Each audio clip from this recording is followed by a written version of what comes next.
great thing about having a consultation with me is that you don't have to have just one. My whole goal is to meet your body where it is. And you know, your body is not the same at age 50 as age 60, and what you need may not be the same at both ages. So the key is to understand that as your body changes, your consultations with me will change to accommodate whatever your body needs at that time. So you should have consultations with me whenever something changes and you need to understand it.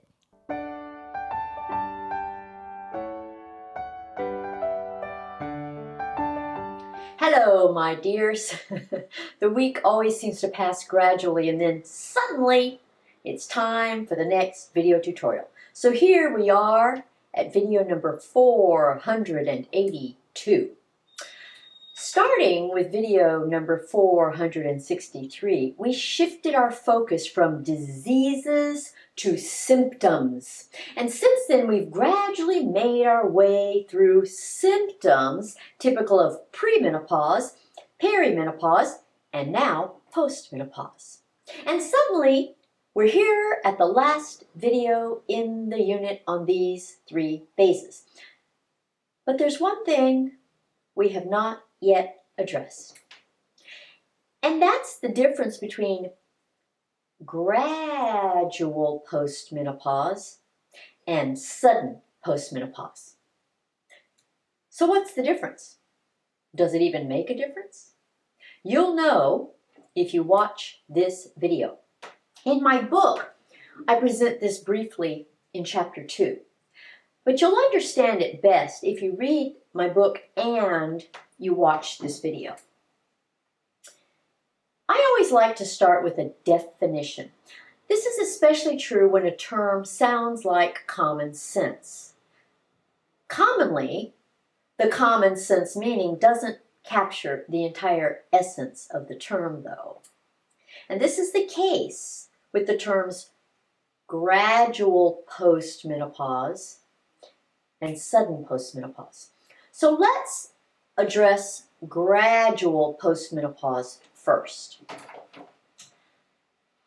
Gradual postmenopause is when you experience the entirety of the prolonged process of perimenopause. In other words, you gradually transition from premenopause through perimenopause and then to postmenopause.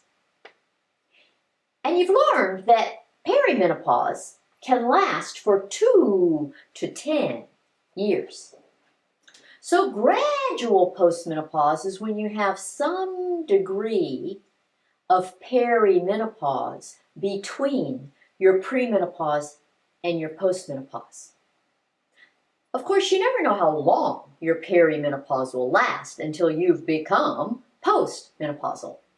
Knowing when you are postmenopausal is always something that we determine retrospectively. You don't know that your final menstrual period is your final menstrual period until you've stopped having them. So the precise duration or degree of perimenopause is not relevant. What matters is that you had all three phases. And the durations of any one of them is not the important relevant factor. So gradual postmenopause is when your periods basically peter out on their own. And it doesn't matter whether it takes 2 years or 10 years. The bottom line with gradual postmenopause is that your body transitions through the entirety of whatever constitutes your perimenopause. So with gradual postmenopause, when you look back retrospectively on your transition from perimenopause to postmenopause, it's likely to have transpired something like this. First, your periods got a little wacky, and then your mood got a little testy. All the while, you felt kind of anxious. Then you started noticing symptoms of estrogen deficiency, including any or all of the following: absent periods, anxiety, heart palpitations, hot flashes, night sweats, insomnia, fatigue, forgetfulness, mood swings, irritability, depression, joint pain and stiffness, dry skin, hair loss, vaginal dryness, urinary tract infections, urinary incontinence, weight gain, decreased sex drive, headaches, difficulty having an orgasm, lack of energy, thinning pubic hair, decreased muscle mass, decreased feelings of well-being, deepening of your voice, acne, whiskers, aggression, anger. You remember it as a process. In retrospect, you see that you started having some of these symptoms long before you realized that they constituted perimenopause. Even if you started using hormone replacement therapy before your final menstrual period, you still became postmenopausal gradually. You merely masked the symptoms with your HRT. So, what's the definition of sudden postmenopause? Well, sudden postmenopause is when you do not experience the entirety of your perimenopause. Instead, you either skip it altogether or you curtail it. So there are two possible scenarios for creating sudden postmenopause. Either no perimenopause at all or interrupted perimenopause. With no perimenopause, you jump directly from here to here. From premenopause to postmenopause with no perimenopause at all in between. With interrupted perimenopause, you start perimenopause, but then you curtail it suddenly. So you might go from here to here. So you started perimenopause, but long before you completed it, you suddenly entered postmenopause. If you go directly from premenopause to postmenopause, you skip perimenopause altogether. If you abruptly end perimenopause before it runs its course, you curtail perimenopause. In either case, your final menstrual period is suddenly your final menstrual period, with nothing to suggest that it's your final menstrual period in advance. Or your ovaries suddenly stop producing estrogen without a gradual decrease in the quantity of estrogen.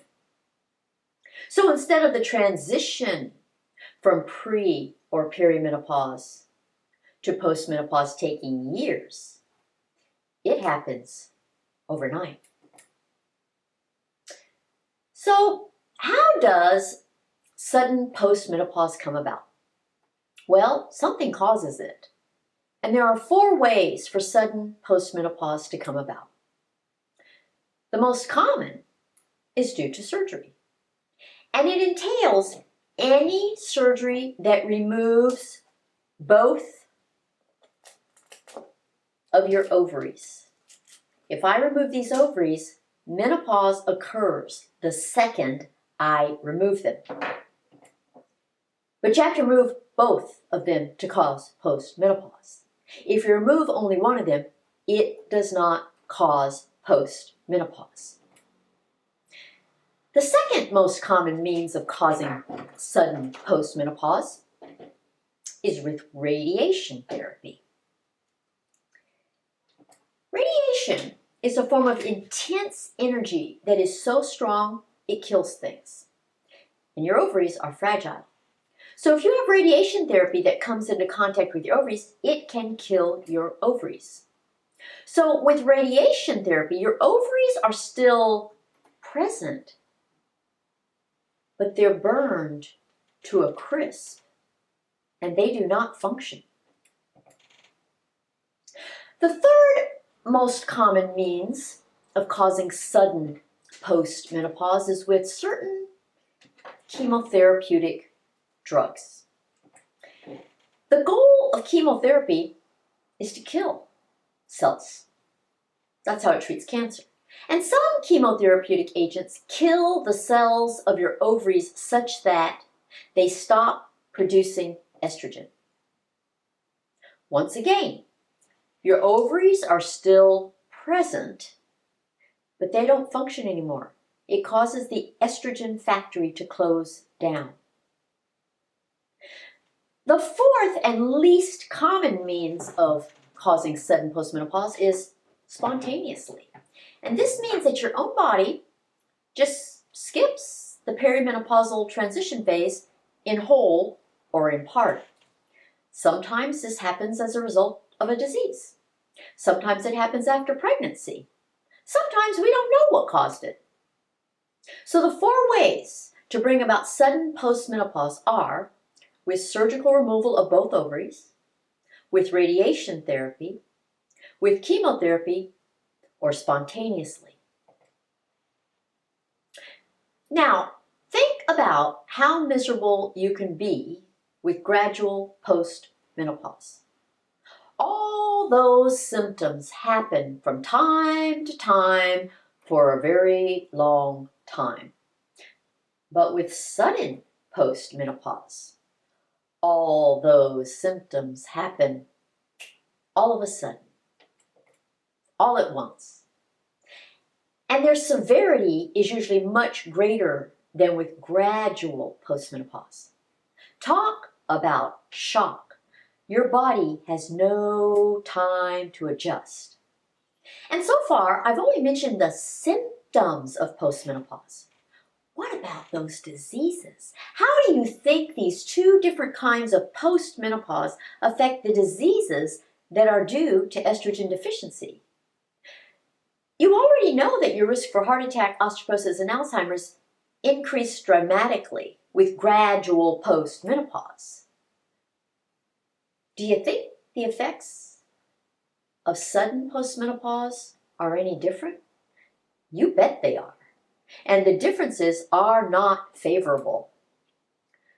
Sudden things are always more shocking. This is true with just about anything. If there's no warning, or you have no ability to prepare in advance, the effects are more severe. And the same is true with sudden postmenopause. Women who have sudden postmenopause are at higher risk for heart attack, osteoporosis, and Alzheimer's disease simply because of the abrupt loss of estrogen. They may need to consider using HRT more seriously than women who have gradual postmenopause. It's like anything that you do cold turkey. If you're a drug addict and you stop your drug suddenly, you go through terrible withdrawal. If you're an alcoholic and you stop your alcohol suddenly, you go through a terrible withdrawal. If you're a smoker and you stop smoking suddenly, you go through a terrible withdrawal. If your body is used to something and it disappears suddenly, your body reacts violently.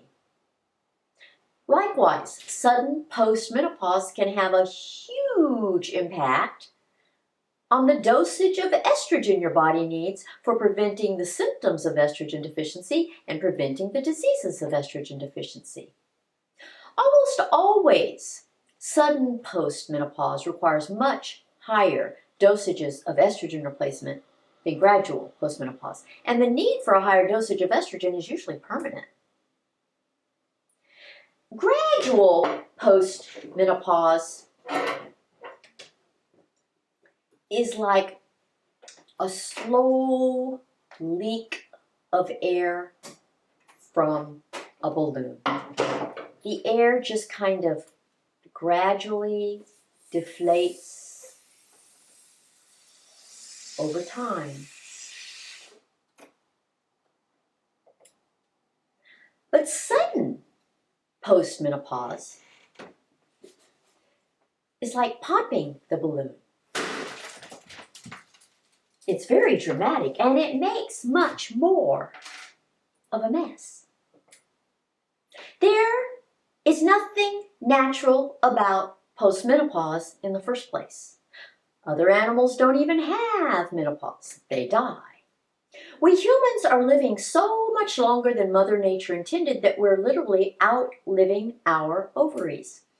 So here you are, experiencing something you're not supposed to experience in the first place because you were supposed to die instead. If it happens gradually, you're pretty darn miserable, and your risk for diseases increase significantly. But if it happens suddenly, it's a total shock to your system. And your symptoms are even more miserable, and those disease risks skyrocket. So this is why it is so important for you to know the difference between these two types of postmenopause. It's really quite odd if you stop to think about it. We live in a time when everybody wants everything in an instant. Well, that's good for some things and not for others. It's good for things that improve your well-being, but it's not so good for things that don't. So the summary for today is that gradual postmenopause entails experiencing the entirety of perimenopause and becoming postmenopausal gradually. Sudden postmenopause entails skipping or curtailing perimenopause and becoming postmenopausal suddenly. With gradual postmenopause, your body has the opportunity to acclimate to symptoms and diseases of estrogen deficiency. With sudden postmenopause, your body does not have the opportunity to acclimate to symptoms and diseases of estrogen deficiency. Well, I guess that does it for today. Next week, we will begin the individual videos on each of the symptoms of menopause. But don't wait for videos to get what you need from this education. All the videos in the world cannot tailor the information specifically to you. You need a consultation for that.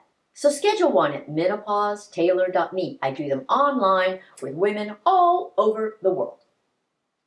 And please subscribe to my channel and subscribe to my newsletter too. If you want the fun stuff, follow me on social media. And I will see you in a week. Bye!